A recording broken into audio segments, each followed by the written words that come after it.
Hello friends, welcome to మన portfolio. ఈరోజు మన టాపిక్ వచ్చేసి ఈ మధ్యకాలంలో వస్తున్న one of the largest IPO అయిన మణిపాల్ హెల్త్ ఎంటర్ప్రైజ్ ఐపీఓ గురించి. ఒక్కసారి ఊహించుకోండి, 13,000కు పైగా లైసెన్స్డ్ బెడ్స్, 14 స్టేట్స్లో ఒక యూనియన్ టెరిటరీలో వీళ్ళ సర్వీసెస్ ప్రొవైడ్ చేస్తున్నారు. ఇండియాలోనే one of the largest hospitality chain. 9,000 కోట్లకు పైగా ఇప్పుడు ఐపీఓకి తీసుకొస్తున్నారు. ఇంత పెద్ద ఐపీఓ అని అందరూ అప్లై చేసేయాలా? ఒకవేళ అప్లై చేస్తే లాంగ్ టర్మ్ వ్యూ కోసం అప్లై చేయాలా? లిస్టింగ్ గెయిన్స్ కోసం అప్లై చేయాలా? లేదు అసలు స్కిప్ చేస్తే బెటరా? వీళ్ళ ఫైనాన్షియల్స్ ఎలా ఉన్నాయి? గ్రే మార్కెట్ ప్రీమియం ఏం చెప్తుంది? వీళ్ళు అసలు ఏ వాల్యుయేషన్లో ఈ ఐపీఓకి తీసుకొస్తున్నారు? కాంపిటేటర్స్ ఏ వాల్యుయేషన్లో ఉన్నారు? వీళ్ళు తీసుకొస్తున్న ప్రైస్ రీజనబుల్గా తీసుకొస్తున్నారా లేదా హై వాల్యుయేషన్లో తీసుకొస్తున్నారా అనేది కాంపిటేటర్స్తో క్లియర్గా కంపేర్ చేసి ఎక్స్ప్లెయిన్ చేస్తాను. అండ్ ఎండింగ్లో మన పోర్ట్ఫోలియో స్కోర్ని కూడా ఈ ఐపీఓకి ఇస్తాను. క్లియర్గా ఇది అసలు ఎవరికి సూట్ అవుతుంది, షార్ట్ టర్మ్ వాళ్ళకా, లాంగ్ టర్మ్ వాళ్ళకా, లేదా స్కిప్ బెటరా అనేది కూడా క్లియర్గా చెప్తాను. సో వీడియోలోకి వెళ్ళే ముందు ఒక చిన్న రిక్వెస్ట్, అంటే ఐపీఓ ఎనాలిసిస్ని మీరు మిస్ అవ్వకుండా ఉండాలి అనుకుంటే వెంటనే మన పోర్ట్ఫోలియో ఛానల్ని సబ్స్క్రైబ్ చేసుకోండి, అలాగే బెల్ ఐకాన్ని కూడా యాక్టివేట్ చేసి పెట్టుకోండి. సో మేము ఎప్పుడైనా సరే ఇలాంటి ఐపీఓ ఎనాలిసిస్ వీడియోస్ పెట్టగానే మీకు నోటిఫికేషన్ అయితే వస్తుంది. అలాగే ఈ వీడియో చూస్తున్న ఏ పాయింట్ ఆఫ్ టైంలో అయినా సరే ఈ అనాలిసిస్ మొత్తానికి కూడా మేము ఎఫర్ట్స్ పెట్టాము అని మీరు అనుకుంటే ఖచ్చితంగా లైక్ చేయండి. Let's start the analysis. ముందుగా ఐపీఓ బేసిక్ డీటెయిల్స్ అయితే చూద్దాం. ఐపీఓ ఓపెనింగ్ వచ్చేసి July 29th, క్లోజింగ్ వచ్చేసి July 31st, లిస్టింగ్ డేట్ వచ్చేసి August 5th. ప్రైస్ బ్యాండ్ వచ్చేసి 560 నుంచి 590 వరకు. మినిమం ఇన్వెస్ట్మెంట్ వచ్చేసి 14,750. సో ఈ ఐపీఓ మొత్తం సైజ్ వచ్చేసి 9,275 crores. అంటే ఈ ఇయర్ వస్తున్న వాటిల్లో one of the largest IPO. ఇంత పెద్ద ఐపీఓకి మార్కెట్ అసలు ఎలా రియాక్ట్ అవుతుంది, ఈ విషయాన్ని ఇంకొంచెం సేపట్లో జిఎంపీ దగ్గర క్లియర్గా డిస్కస్ చేసుకుందాం. ఇప్పుడు ఒకసారి వీళ్ళ బిజినెస్ చూద్దాం. అందరూ ఇన్ జనరల్గా హాస్పిటల్ అంటే ఏముంది, హాస్పిటలే కదా అనుకుంటాం. కానీ నార్మల్ హాస్పిటల్స్లో ఒక 40 to 100 బెడ్స్ వరకు ఉంటాయి. కానీ మణిపాల్ హెల్త్ దగ్గర 13,000+ లైసెన్స్డ్ బెడ్స్ ఉన్నాయి. టోటల్ 49 హాస్పిటల్స్ ఉన్నాయి. వీళ్ళ సర్వీసెస్ వచ్చేసి 14 స్టేట్స్ అండ్ 1 యూనియన్ టెరిటరీలో సర్వీసెస్ చేస్తున్నారు. అంటే ఇది ఒక చిన్న రీజనల్ హాస్పిటల్ కాదు, ఇండియాలోనే one of the top most హాస్పిటల్స్తో కంపీట్ చేస్తున్న బిగ్గెస్ట్ హాస్పిటల్ చైన్. దీని బిగ్గెస్ట్ కాంపిటేటర్స్ వచ్చేసి అపోలో, మ్యాక్స్ హెల్త్. అంటే హెల్త్ కేర్ సెక్టర్లో ఉన్న టాప్ ప్లేయర్స్తో డైరెక్ట్గా కాంపిటేట్ చేస్తుంది. ఇది చాలా పెద్ద అడ్వాంటేజ్, ఎందుకంటే ఇండియాలో ఇంత పెద్ద హాస్పిటాలిటీ బిల్డ్ చేయడం అంటే అంత ఈజీ కాదు. ఇంత పెద్ద బ్రాండ్ ఏర్పడటం వల్ల పేషెంట్స్ అనేవాళ్ళు మళ్ళీ మళ్ళీ అదే హాస్పిటల్కి వస్తారు. ఇదే హాస్పిటల్ బిజినెస్లో one of the greatest advantage. ఇప్పటి వరకు కంపెనీ డీటెయిల్స్ అయితే తెలుసుకుందాం.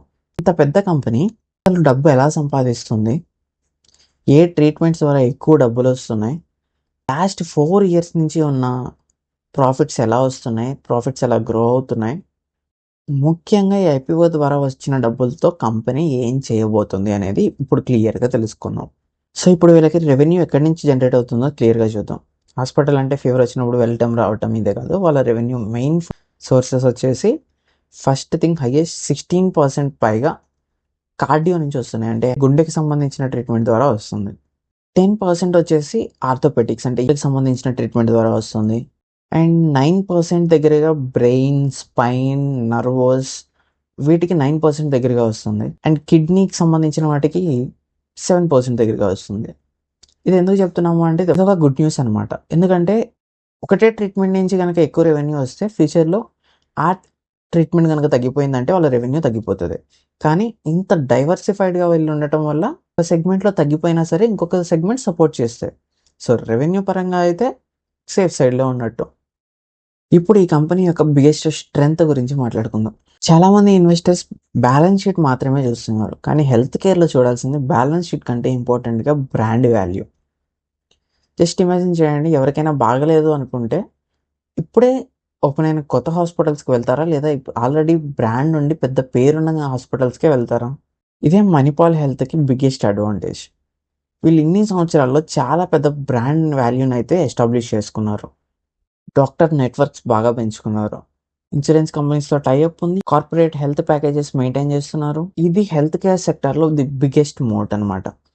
అంటే వీటికి ఆల్రెడీ ఎగ్జిస్టింగ్ ఉన్న కాంపిటీటర్స్ ఓకే. బట్ కొత్తగా ఎవరైనా కాంపిటీషన్‌లోకి రావాలి అంటే వీటన్నిటిని దాటుకొని రావడం అంత ఈజీ అయితే కాదు. మణిపాల్ హాస్పిటాలిటీ చైన్‌కి ఇది biggest advantage. The biggest important point financials. So company revenue ఎలా పెరిగింది, ప్రాఫిట్స్ ఎలా పెరుగుతున్నాయి అనేది ఇన్వెస్టర్స్‌గా మనకి చాలా ఇంపార్టెంట్. సో అప్పుడు మాత్రమే మనకి కంప్లీట్ బిజినెస్ స్టోరీ అర్థమవుతుంది. So last 4 financial years reports కనుక మనం చూస్తే ప్రాఫిట్ ఎవ్రీ ఇయర్ కన్సిస్టెంట్‌గా ఇయర్ ఆన్ ఇయర్‌లో పెరుగుతూనే వస్తుంది. 4 ఇయర్స్‌లో ఆల్మోస్ట్ ప్రాఫిట్స్ డబుల్ అయిపోయాయి. సో కన్సిస్టెంట్ గ్రోత్ అయితే చూపిస్తున్నారు. కానీ FY 26లో కొంచెం తగ్గింది. దీనికి కారణం బిజినెస్ నెగెటివ్‌లోకి వెళ్ళటం కాదండి.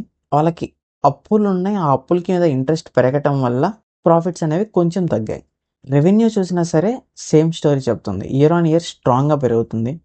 ప్రాఫిట్ ఆఫ్టర్ ట్యాక్స్ కూడా సేమ్ స్టోరీ చెప్తుంది. ఇయర్ ఆన్ ఇయర్‌లో స్ట్రాంగ్‌గా గ్రో అవుతుంది. అండ్ FY 26లో కొంచెం తగ్గాయి. Same reason interest. And margins కూడా అదే స్టోరీ చెప్తున్నాయి. ఇయర్ ఆన్ ఇయర్‌లో పెరుగుతూనే ఉంది. FY 26లో కొంచెం తగ్గాయి. వీళ్ళకి కొంచెం అప్పులు ఎక్కువయ్యాయి. దానివల్ల తగ్గాయి. ఈ అప్పులు ఎందుకు చేశారు అంటే ఫైనాన్షియల్స్ తర్వాత ఈ అప్పులు ఎందుకు అయ్యాయో కూడా చెప్తాను. అండ్ కంపెనీ నెట్వర్క్ చూస్తే ఇయర్ ఆన్ ఇయర్‌లో పెరుగుతూనే ఉంది. అంటే ఎక్కడ కూడా బిజినెస్ ఆగిపోవట్లేదు. బిజినెస్ కంటిన్యూస్‌గా గ్రో అవుతూనే ఉంది. ఇప్పటివరకు అన్ని పాజిటివ్స్ లాగే వినిపిస్తున్నాయి కదా! ఇప్పటి నుంచి నాకున్న కన్సర్న్స్‌ని కూడా చెప్పబోతున్నాను. చూడండి. సో ఇప్పటివరకు చూస్తే స్ట్రాంగ్ బ్రాండ్ వాల్యూ, ఫైనాన్స్ చాలా బాగుంది, బిజినెస్ చాలా బాగుంది, ఎవ్రీథింగ్ ఈజ్ రన్నింగ్ గుడ్. కానీ ఇక్కడే పెద్ద ట్విస్ట్ ఉంది. అదేంటంటే 10,000 కోట్లకు పైగా ఉన్న అప్పులు. అసలు ఈ అప్పులు ఎందుకు చేశారు? IPOలో రైజ్ చేస్తున్న దాంట్లో మెజారిటీ ఆఫ్ ద అమౌంట్ దేనికి వెళ్తుంది? ఇది గుడ్స్ అయినా, బ్యాడ్స్ అయినా ఇన్వెస్టర్స్ ఎలర్ట్ అవ్వాలా? లేదా బ్లైండ్‌గా అప్లై చేసుకోవాలా? అనేది ఇప్పుడు క్లియర్‌గా ఎక్స్‌ప్లెయిన్ చేయబోతున్నాను. అసలు ఎందుకంత అప్పొచ్చింది అంటే కంపెనీ లాస్‌లోకి వెళ్ళటానికి కాదు. మణిపాల్ హాస్పిటల్స్‌గా సహ్యాద్రి హాస్పిటల్స్‌ని అక్వైర్ చేసింది. సో ఆల్రెడీ ఎగ్జిస్టింగ్ ఉన్న హాస్పిటల్ చైన్‌ని అక్వైర్ చేయాలి అనుకుంటే చాలా పెద్ద డబ్బులైతే అవసరమవుతాయి. FY 25 వరకు వీళ్ళకున్న అప్పులు 4,700 కోట్లయితే FY 26లోకి అది 10,500 కోట్ల కంటే ఎక్కువైంది. అంటే ఒక్క సంవత్సరంలోనే దాదాపు 5,800 కోట్లు అప్పు చేశారు. సో ఈ అప్పుని వాళ్ళు బిజినెస్ కోసమే చేశారు. సహ్యాద్రి హాస్పిటల్స్‌ని అక్వైర్ చేసుకొని వాళ్ళు బిజినెస్‌ని అయితే ఎక్స్పాండ్ చేశారు. సో బిజినెస్ ఎక్స్పాన్షన్ వల్ల అసెట్స్ పెరిగినాయి, రెవెన్యూ పెరిగింది, ఇంట్రెస్ట్ రేట్స్ కూడా పెరిగాయి. దీనివల్ల మార్జిన్స్ మీద గట్టిగా ఇంపాక్ట్ పడింది. సో అసెట్స్ వాల్యూకి వస్తే FY 25కి 9,000 కోట్లకు దగ్గరలో ఉన్న అసెట్స్ వాల్యూ FY 26కి 22,000 క్రోర్స్‌కి పెరిగింది. సో అసెట్స్ వాల్యూ కంప్లీట్‌గా పెరిగిపోయింది. దీనికి కారణం ఆర్గానిక్ గ్రోత్ కాదు, ఎక్విజిషన్ వల్ల మాత్రమే పెరిగింది. సో ఈ పాయింట్ అనేది మనం గుర్తుంచుకోవాలి. నెట్వర్త్ కూడా ఇయర్ ఆన్ ఇయర్ బాగా పెరిగిపోతుంది. ఇప్పుడు వాళ్ళ దగ్గర రిజర్వ్స్ వచ్చేసి 8,200 క్రోర్స్‌కి పైన ఉన్నాయి. సో ఇప్పుడు కంపెనీ రిటర్న్స్ రేషియో కూడా చూసేద్దాం. ROCE వచ్చేసి 21.8% దగ్గర ఉంది. సో హెల్త్ కేర్‌లో ఇది చాలా మంచి నెంబర్ అనే చెప్పుకోవచ్చు. ROE మాత్రం 10.5% మాత్రమే ఉంది. ఇది కొంచెం యావరేజ్ అని చెప్పుకోవచ్చు. కంపెనీ డెబ్ట్స్ వల్ల దీని మీద అయితే ఇంపాక్ట్ పడింది. సో ఇప్పటివరకు వచ్చిన పాజిటివ్స్ రెవెన్యూ గ్రో అవుతుంది, అసెట్స్ గ్రో అవుతున్నాయి, బిజినెస్ గ్రో అవుతుంది, స్ట్రాంగ్ బ్రాండ్ వాల్యూ ఉంది. అండ్ నెగిటివ్ వచ్చేసి ఒకటే, అది 10,500 కోట్ల రూపాయల అప్పు ఉంది. సో ఇప్పుడు వాల్యుయేషన్లోకి వెళ్దాం. కాంపిటేటర్స్ అయిన అపోలోతో కంపేర్ చేసుకుంటూ వెళ్దాం. సో వాళ్ళతో కంపేర్ చేస్తే వీళ్ళు బెటర్ వాల్యుయేషన్కి తీసుకొస్తున్నారా లేదా చీప్ వాల్యుయేషన్కి తీసుకొస్తున్నారా అనేది డిస్కస్ చేసుకుందాం. PE రేషియో ఏం చెప్తుంది, అలాగే GMP ఎందుకు సింగిల్ డిజిట్లో ఉంది అనేది కూడా ఇప్పుడు డిస్కస్ చేసుకుందాం. ముందుగా IPO డీటెయిల్స్ చూస్తే IPOలో 8,000 కోట్ల వరకు ఫ్రెష్ ఇష్యూ ఉంది అండ్ 1,200 కోట్ల వరకు OFSలో ఉంది. ఈ 8,000 కోట్లలో కూడా 5,500 కోట్లు వాళ్ళు డెప్ట్ రీపేమెంట్కి యూజ్ చేయబోతున్నారు. అంటే అప్పులు తగ్గించుకుంటే ఫ్యూచర్లో ప్రాఫిట్స్ అయితే గ్రో అవుతాయి. ఇది కూడా గుడ్ న్యూసే. And coming to the valuations. So, company ఎంత బాగున్నా సరే ఎక్కువ రేట్లు పెట్టి కొంటే మాత్రం లాభాలు రావు. సో, ఒకసారి పీఈ రేషియో మనకి ఏం చెప్తుంది అనేది ఇప్పుడు క్లియర్‌గా చూద్దాం. వీళ్ళు ఈ కంపెనీని 76.5 పీఈ మల్టిపుల్‌లో తీసుకొస్తున్నారు. సో, ఇప్పుడు ఒకసారి కంపేర్ చేద్దాం. అపోలో హాస్పిటల్స్ పీఈ రేషియో వచ్చేసి 66 పీఈ. మ్యాక్స్ హెల్త్ పీఈ వచ్చేసి 74. ఫోర్టిస్ హెల్త్ కేర్ వచ్చేసి 70.2. సో, ఇక్కడ గమనించాల్సింది ఏంటంటే ఈ 3 లిస్టెడ్ కంపెనీస్ కంటే కూడా మణిపాల్ హెల్త్ అనేది హయ్యర్ పీఈ రేషియోతోనే వస్తుంది. ఇది చీప్ వాల్యుయేషన్‌లో వస్తున్న డిస్కౌంటెడ్ ఐపీఓ అయితే కాదు. ఇప్పుడు ఐపీఓకి అప్లై చేయడం అంటే ఫ్యూచర్‌లో గ్రో అవుతుంది అనే నమ్మకం మీద అప్లై చేయటమే. And price to book ratio కూడా 8 టైమ్స్ ఉంది. కంప్లీట్లీ ఇదైతే డిస్కౌంటెడ్ ఐపీఓ అయితే అస్సలు కాదు. Now coming to the GMP, grey market premium. మణిపాల్‌కి అయితే మాత్రం కంప్లీట్‌గా 1 డిజిట్ మాత్రమే చూపిస్తుంది. 8% to 6% ఈ మధ్యలోనే ఉండేటట్టు చూపిస్తుంది. కంపెనీ చాలా బాగుంది. వాల్యుయేషన్ చాలా బాగున్నాయి. కానీ మార్కెట్ అయితే మాత్రం ఎక్కువ లిస్టింగ్ గెయిన్స్‌ని అయితే ఎక్స్‌పెక్ట్ చేయట్లేదు.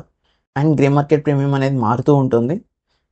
ఈ ప్రెజెంట్ మూమెంట్‌లో అయితే 3-6% ఉంది. అండ్ జూలై 31 వరకు మనకి టైం ఉంది కాబట్టి అప్పుడు ఏదైతే అవైలబుల్ ఉంటుందో అది చూసుకోవాలి.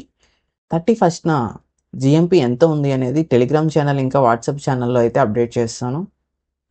వాటి లింక్స్ డిస్క్రిప్షన్‌లో ఉన్నాయి. ఖచ్చితంగా జాయిన్ అవ్వండి. So, last but not the least summary. Summary ఏంటంటే స్ట్రాంగ్ పాజిటివ్స్ ఉన్నాయి. రెవెన్యూ గ్రోత్ ఉంది, బ్రాండ్ ఉంది, బిజినెస్ గ్రో అవుతుంది, అంత స్ట్రాంగ్ ఉంది. బట్ నెగిటివ్స్ వచ్చి డెప్ట్ ఉంది. అలాగే ఐపీఓ అమౌంట్ మొత్తాన్ని కూడా ఎక్స్పెన్షన్ కాకుండా డెప్ట్ క్లియరెన్స్‌కి యూజ్ చేస్తున్నారు. వాల్యుయేషన్ కొంచెం హయ్యర్ వాల్యుయేషన్‌లోనే వస్తున్నారు. సో, 2 కూడా బ్యాలెన్స్ అయిపోయాయి. నా దృష్టిలో ఇది ఒక న్యూట్రల్ ఐపీఓ. అంత హై ఎక్స్‌పెక్టేషన్స్ అయితే లేవు లిస్టింగ్ గెయిన్స్ మీద. సో, ఇప్పుడు ఫైనల్‌గా అప్లై చేయాలా, స్కిప్ చేయాలా అంటే అండ్ వాల్యుయేషన్ ఒకటి నాకు ప్రాబ్లమ్ అనిపిస్తుంది. ఎంత బిజినెస్ బాగున్నా సరే ఈ వాల్యుయేషన్ అంటే కొంచెం ఆలోచించాలి. అండ్ గ్రే మార్కెట్ ప్రీమియం కూడా సింగిల్ డిజిట్‌లో ఉంది. లాస్ట్ రోజుకి గ్రే మార్కెట్ ప్రీమియం మారుతుందా లేదా, క్యూఐబీ వాళ్ళు ఎలా ఉన్నారు అని తెలుసుకొని లాస్ట్ రోజైతే 31న నేను డిసిషన్ అయితే తీసుకుంటాను. అండ్ పర్టికులర్లీ ఇది హెల్త్ కేర్ కాబట్టి లాంగ్ టర్మ్ ఇన్వెస్ట్మెంట్ కోసం అయితే నాకు ఖచ్చితంగా వాచ్ లిస్ట్‌లో అయితే పెట్టుకుంటాను. ఇప్పుడు అప్లై చేసినా చేయకపోయినా సరే. సో, ఇది ఫ్రెండ్స్ కంప్లీట్‌గా అనాలిసిస్. మీరు ఈ ఐపీఓకి అప్లై చేస్తున్నారా లేదా స్కిప్ చేస్తున్నారా? లేదా లాస్ట్ డే కోసం వెయిట్ చేస్తున్నారా అనేది కామెంట్ సెక్షన్‌లో తెలపండి. అలాగే ఈ వీడియో కనుక మీకు ఇన్ఫర్మేటివ్ అనిపిస్తే తప్పకుండా లైక్ చేసి మన పోర్ట్ఫోలియో ఛానల్‌ని సబ్స్క్రైబ్ చేసుకోండి. మళ్ళీ మరో ఐపీఓ అనాలిసిస్‌లో కలుద్దాం. అంతవరకు స్టే డిసిప్లైన్డ్, ఇన్వెస్ట్ స్మార్ట్‌లీ. జై హింద్.